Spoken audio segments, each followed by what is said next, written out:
안녕하세요. 생활 속의 노동 관련 이야기들을 쉽게 설명드리는 조인 인사노무 컨설팅입니다. 근로기준법 시행령 제2조 제1항에서 정하고 있는 평균임금 산정 시 제외하는 기간 중에는 상시 4인 이하 사업장에 적용되지 않는 조항의 내용도 들어있습니다.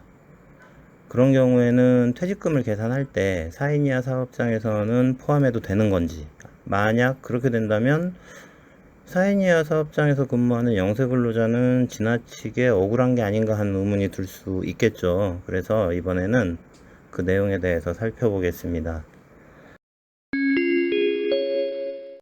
상시 근로자 3명인 사업장에서 최근에 경영난으로 1개월간 휴업을 했고요. 그 기간 중에 평균임금의 70%를 지급을 했습니다. 그런데 근로자 A씨가 휴업 직후에 퇴직을 했어요. 퇴직을 했더니 회사가 퇴직금을 지급하면서 휴업 기간에 70% 수당 준 기간을 평균임금 산정하는 직전 3개월에 포함을 한 거죠. 그러니까 근로자 A씨가 이제 법을 좀 공부했나 봐요. 그래서 근기법 시행령 제2조에 따라서 휴업 기간을 평균임금 산정 기간에서 제외해야 한다. 이렇게 주장을 했어요. 그런데 회사도 만만치 않습니다. 근기법 시행령 제2조에서 규정하고 있는 게요. 근기법 제46조에 휴업 기간이 제외된다고 했는데 이 46조 조항은 상시 4인 이하 사업장에는 적용되지 않으니까 근기법 시행령에서의 규정도 적용되지 않아야 한다라고 이제 주장을 하는 거예요. 들어보면 둘 다 좀 일리가 있죠. 자, 노동부를 찾아가면 과연 누구의 손을 들어줄까요?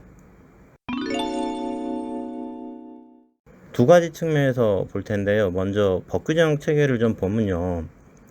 근기법 시행령 제2조 제1항 제2호에서는 동법, 그러니까 근로기준법 제46조에 따른 사용자의 귀책 사유로 휴업한 기간을 평균임금 산정기간과 임금 총액에서 제외해야 한다고 했는데 근기법 제46조가 상시근로자 수 4명 이하 사업장에는 적용되지 않으니까 이 사례의 휴업기간은 평균임금 산정기간에 포함해야 된다라고 주장하는 것은 형식적으로는 그렇게 보일 수도 있겠습니다만은 엄밀히 따지면 이 근기법 시행령 제2조의 근거법령은 46조가 아니라 근기법 제2조죠.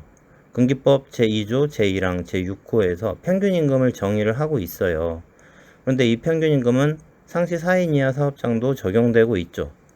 따라서 이것을 근거로 하는 근기법 시행령 제2조도 상시 4인 이하 사업장에 적용된다라고 보아야 되는 게 맞고요. 두 번째로는 이 시행령에서 이 평균임금 산정기간에서 제외하기로 한 이 기간들, 이걸 제외하기로 한 목적을 한번 봐야 돼요. 평균임금 산정에서 휴업기간을 제외하기로 한 건 정상적인 근로가 이루어지지 못했던 기간을 제외해서 근로자를 보호하려고 하는 목적이겠죠. 그렇기 때문에 근기법 제46조에서 정한 휴업수당 청구권은 4인 이하냐 5인 이상이냐에 따라서 휴업수당을 청구할 수 있느냐 없느냐가 달라질 수 있겠지만은 이 목적하고 있는 정상적인 근로가 이루어지지 못했다는 점은 근기법 2조와 근기법 시행령 2조가 목적하고 있었던 거, 정상적인 근로가 이루어지지 않았으면 제외해야 한다라고 했던 점에서는 4인 이하냐 5인 이상이냐에 따라서 달라지는 게 없죠. 둘 다 보호해야 할 필요성이 있는 거예요. 그래서 법규정 체계와 요 근기법 시행령 제2조의 목적 두 가지를 좀 종합해 봤을 때 이런 사례의 경우와 같은 휴업기간도 4인 이하 사업장의 이런 휴업기간도 평균임금 산정 기간에서 제외하는 게 맞다라고 보는 것이 타당할 겁니다.